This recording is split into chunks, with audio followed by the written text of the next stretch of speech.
Hello Internet, and welcome to my live reaction for Yona of the Dawn, chapter 203. When we last left our heroes, Hawk and Yona continued their little moment in the jail, as Hawk clarified his desire to assist Koka in the war with South Kai. As Yona left, she kind of confronted Hiryuu about his role in her mother's death, while also stating her desire to put an end to the cycle of hatred that has followed the royal family for the past generation. And then we cut to Lantan's funeral, and we meet, Mei-Nyan is her name, who claims to be a cousin of Lantan for like half a second, and then instantly turns on Yona. It was I don't quite understand what her tactic was there. But as she's kind of threatening Yona, the four dragons come to her defense. And Manion wonders why Yona has all of this divine protection when she's not the king. And we'll see how all of that plays out. It's a really interesting thing to ask. We open here with a cover page that's not even really a cover page. And a little aside here, next volume 35 comes with a modern day extra chapter, so we'll see if that gets translated. Anyway, Chapter 203, Delusion of Deprivation. And we see Yona and Mei-Nyan's respective squirrel friends are like throwing nuts at each other. As Kija asks, even though she's not the king? For us, she is our king. You should have no reason to find fault with that. I'm curious... Okay, this might be a bit of a stretch. But I've been reading... Where is it? Right here. I've been reading this here Shadow of Kyoshi, right? And one of the plots in the book involves, like, the Fire Lord's half-brother using Kyoshi's, like, lack of knowledge of Fire Nation culture as a way to undermine the Fire Lord's rule. And so when I see this, that's kind of the first place my mind goes to. Though I can't really figure out why Mei-Nyan would be invested in kind of undermining Soo-Won's rule. But that's kind of the lens through which I'm looking at this right now. We also see Mei-Nyan's eyes there look like they're kind of fading in and out or something. If this were a more sci-fi series, I'd say they were like holographic. But anyway, Mei-Nyan says, "To the dragons she's the king." And just then, who should arrive but the actual king? I apologize for my tardiness. Mei-Nyan looks over, her eyes looking normal now, and sees Soo-Won approaching. And all of the Koka nobles all bow, "Your Majesty." Mei-Nyan looks at him, kind of inquisitively, and Soo-Won turns to the dragons. "Four dragons, thank you for coming all this way." And Kija responds, "You asked us to act as priests, but what does that entail?" "Simply pray for Lord Rantan." Right, I forgot, with Little Miss they used Rantan instead of Lantan. That's my bad. "Simply pray for Lord Rantan. That will be enough." And we see Mei-Nyan swoons there. "Your Majesty, Soo-Won." Which, given how little she seems to actually have cared about Rantan in the last chapter, I'm kind of curious what exactly, like, what her deal is. I'm still really curious as to what exactly Mei-Nyan's deal is here. Hoping that gets sorted out sooner rather than later. And then Soo-Won notices her. My name is Mei-Nyan. I cannot express enough my gratitude for the extravagant service you've organized for Rantan." And Soo-Won replies, "I see. Nice to meet you." And Mei-Nyan still just kind of stares, and then Soo-Won asks, "Do you need something?" "No, just, I didn't expect Koka's king to be so young and beautiful. I never imagined." And just then Judo steps between them. "Please step back." And we, like, physically see the pressure Judo is asserting. "Oh my, Your Majesty Soo-Won, do I displease you?" And she seems to reach for Soo-Won's hand. And just then, Kaisuk comes in and physically separates them. I don't quite understand how Judo ended up behind Soo-Won in that panel, but it works. And Kaisuk looks at her. "Do pardon me." And then Manion eyes him. "You just smacked my hand. My deepest apologies. I was attempting to squash a bug and ended up hitting you. Blatant with your lies, huh? Okay. Again, I really want to know what exactly is Mei-Nyan's goal here. Like, what is the game she's playing? We don't really have any idea. Um, I figure part of why Kaisuk jumps right in between the middle of them is that maybe if she touches Mei-Nyan's hand or Soo-Won's hand, she might just feel how weak he is. And that would be a matter of that would be a huge national security threat. So obviously he has to put a stop to that. Anyway, some retainers walk up. Lady Mei-Nyan, please avoid drawing attention to yourself. His Highness granted you permission to come here with the promise that you would behave properly. And just then she smacks her retainer with her fist. And then she kind of holds her face, and Mei-Nyan looks at her with the exact same kind of lie that Kaisuk just used. Oh, I didn't see you there. And we see the two of them glare at her, like muttering. And then Mei-Nyan turns back to Soo-Won. Your Majesty Soo-Won. Oh no, hold on. So Soo-Won's line here is, I apologize for the rudeness of my vassals. My first thought was that was about the two people who just showed up, but that's probably more about Kaisuk and Judo. And so I'm assuming those two people are Mei-Nyan's retainers, or at least servants or something. And I was vaguely right about that point. Anyway, how kind of you. And then Soo-Won asks, however, won't His Highness Chogol be angry with you for getting close to me? You are his royal mistress, aren't you? Okay, we're starting to get some details here. How did you... It was only a theory, based on how they acted around you. So I threw out some bait for you to take. Okay. You just didn't even know. Hence why it poses quite a problem for you to be so close to me. And Manion looks at him, and then responds, as smart as I expected. But I happen to know a secret spell that will bring us closer together, Your Majesty. That's either going to be about the illness or about killing Ill. I reckon, though, Kai wouldn't care too much about Ill's death, unless that would upset Soo-Won's balance of power. Given that, as I recall, wasn't the cover story that Hawk killed Ill and then kidnapped Yona? Though I'm curious how much that still actually is bought now that he is a Sky Tribe soldier. I don't quite recall if that's ever been officially cleared up. But his illness, of course, would fit in with the larger events of the arc and be a much bigger deal. Anyway, Soo-Won asks, how intriguing. And then she whispers something in his ear, and it stuns him. Yona looks over, and we see Mei-Nyan's devilish grin. Yeah, it's about the illness. I don't know how. And then she just walks away. Well then, I'll be seeing you. Wait. And Kaisuk looks at Soo-Won. Lord Soo-Won? And then he just pauses. It's nothing.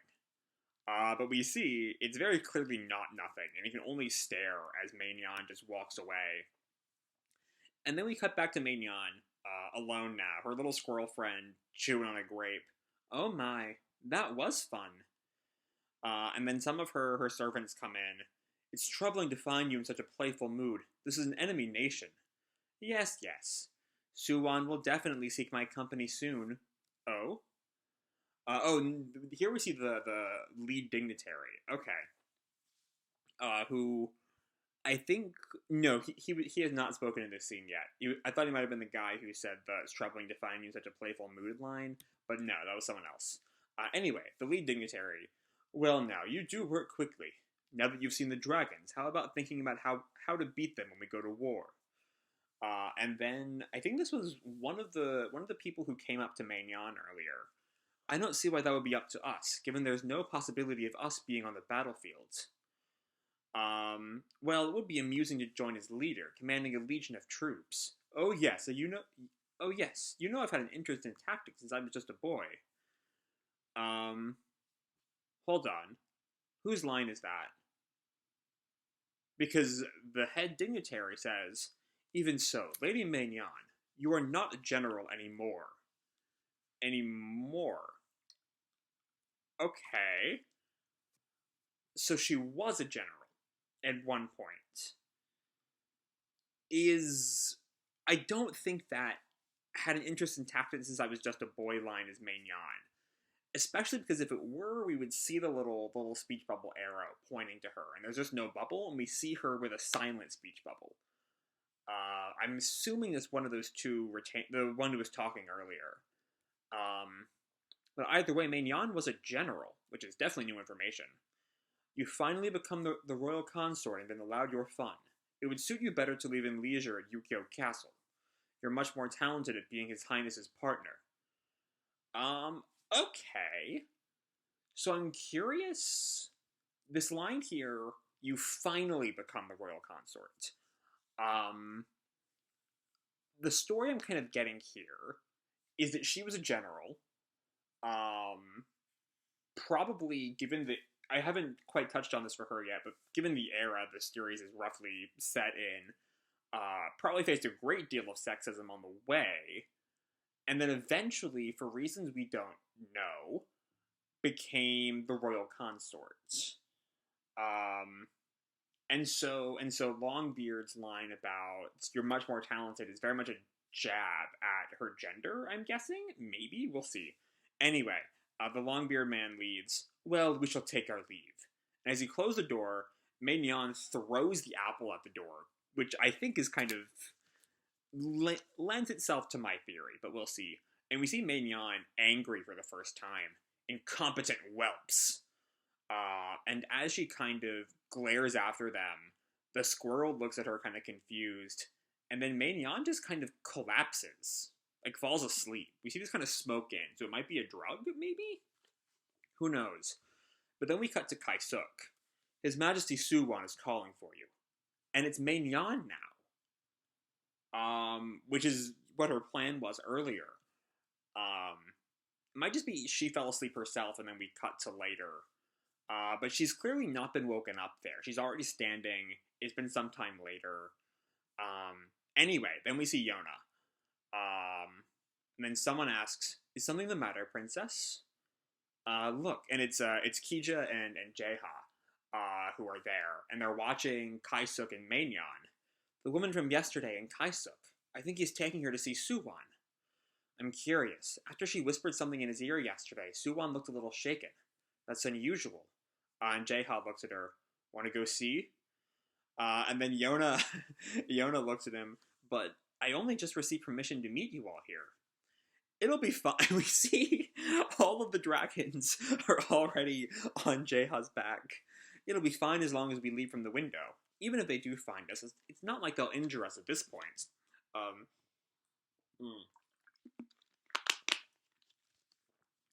And Yona responds, all right, thank you, Jaeha. And then Jaeha finally turns back to the other dragons. I don't remember inviting all of you.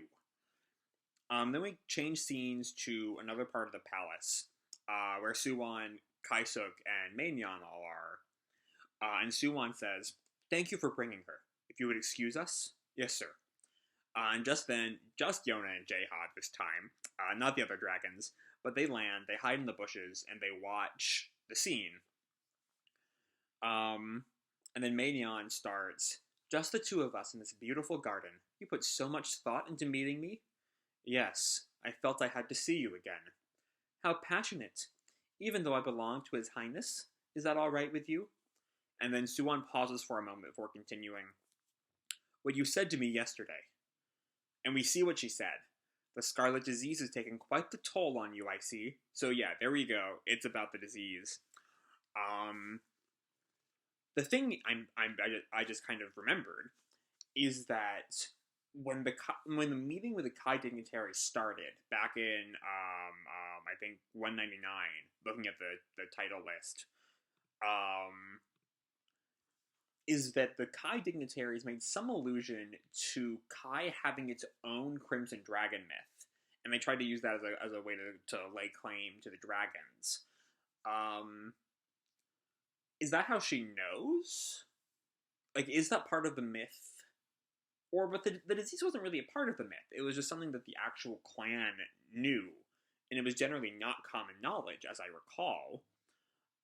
So I don't know. She might just have her own information networks. And so Soo-Won gets right down to the heart of the matter.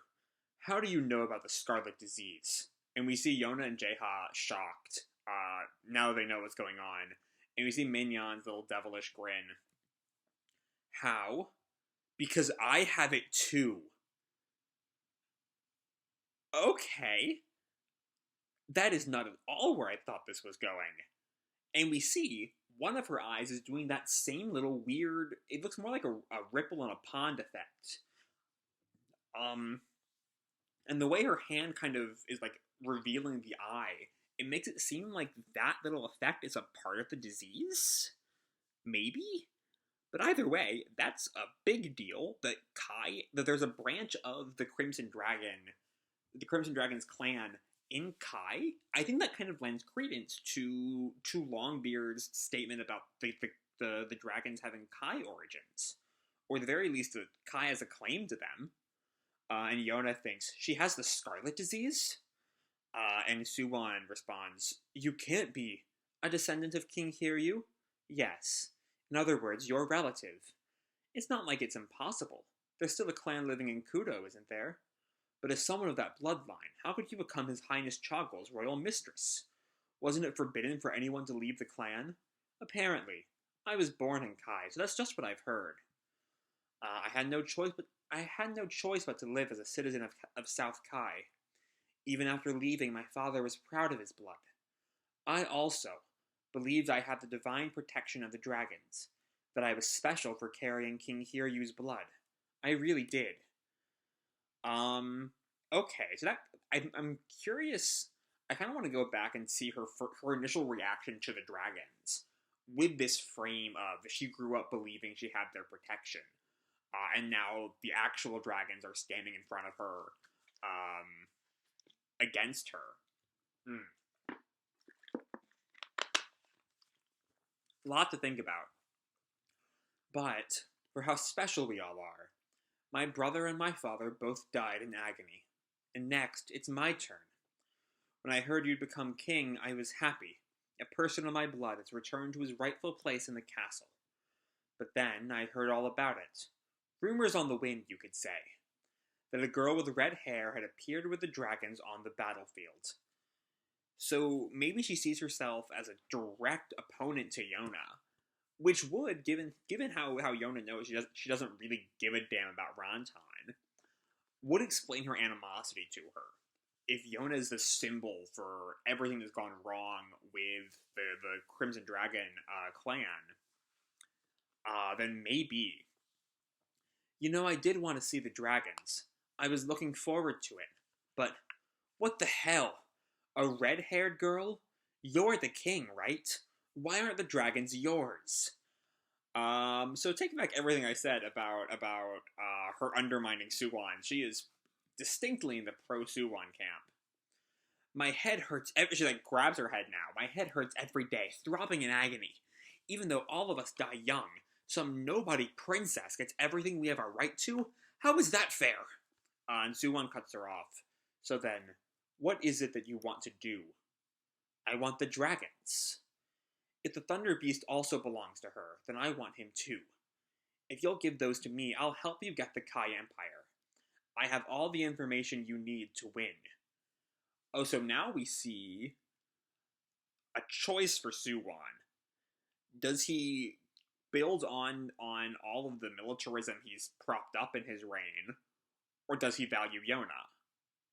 And I mean, the Soo-Won we meet in the flashback very clearly would take her offer, but we'll see how he's changed here. As two descendants of King Hiryuu, let's take all we deserve, brother. And Soo-Won just cuts her off. Well then, no thank you. Well, that answers that question. And Mei-Nyan is just utterly shocked. I rather hate King Hiryuu, you see. To be continued on February 20th. Okay, I am looking forward to see where this goes. In case you could not tell by just how greedily I dug into all the little details in this chapter, I was loving it. It's great. Mei-Nyan, I love the twist that she's a descendant of Hiryuu. Um, I feel like there's just so much. I don't know. There's so much it adds to the world building, to the lore, to the just the series. That's so much of the series. Fucking hell, it's a great fucking twist. Um, that there's at the very least a couple of Hiryu descendants in Kai. Judging by what she says about all the stuff about where is it her father seems to have been like the only person to leave the clan, or one of the few. Her and Yonhee. Um, um, it seems like this is not related to what the Longbeard man said about the dragons having the the the dragon myth having an origin in Kai. Sorry, I was kind of lost my train of thought there. Um, but yeah, I don't know. I just love this twist. I love Mei-Nyan. Like, I asked on my Tumblr post for the last video, what is Mei-Nyan's deal? This is Mei-Nyan's deal. She wants the Hiryu clan to kind of take control again. She's willing to sell out Kai for it. She clearly places clan over country. Um, and I have no idea how she's going to react to the revelation that Soo-Won wants nothing to do with her. Yeah. It's a great chapter. I am super interested in Mei-Nyan now. There's also a little bit of good comedy. I love, well, but a little bit. There's kind of is really just the Kaisuk scene. The Kaisuk, between Soo-Won and Mei-Nyan is just so good. It looks so good. I love it. But yeah, I'm gonna take one more moment to look at any of Mei-Nyan's reactions. I was gonna see if there were any notable reactions to Kija's "For Us She Is Our King" on page 2, and there isn't really. We see the eye effect right there, which again is repeated on page 20 when she reveals the illness, when she reveals that she has the disease, and so I kind of question if, at least from a metatextual standpoint, it's meant to kind of connect those two scenes, to kind of call back to this, like her reaction there is tied to the illness. Maybe, I don't know. That might be the kind of thing where I'm just slightly thinking too hard about it. But either way, Manion is great. I am so excited to see where she goes from here. And it's only, I mean, given that this is a few days late, it's only, I think, 9 days away, and we'll see how fast Little Miss gets it out. But yeah, not a long wait at all this time. So I fucking can't wait for the next chapter. So I'm gonna leave this video off here. Hope you all enjoyed the chapter and the video itself. If you did, feel free to drop me a like or subscribe, or do whatever makes you happy, And remember, your life is your own, okay? Bye!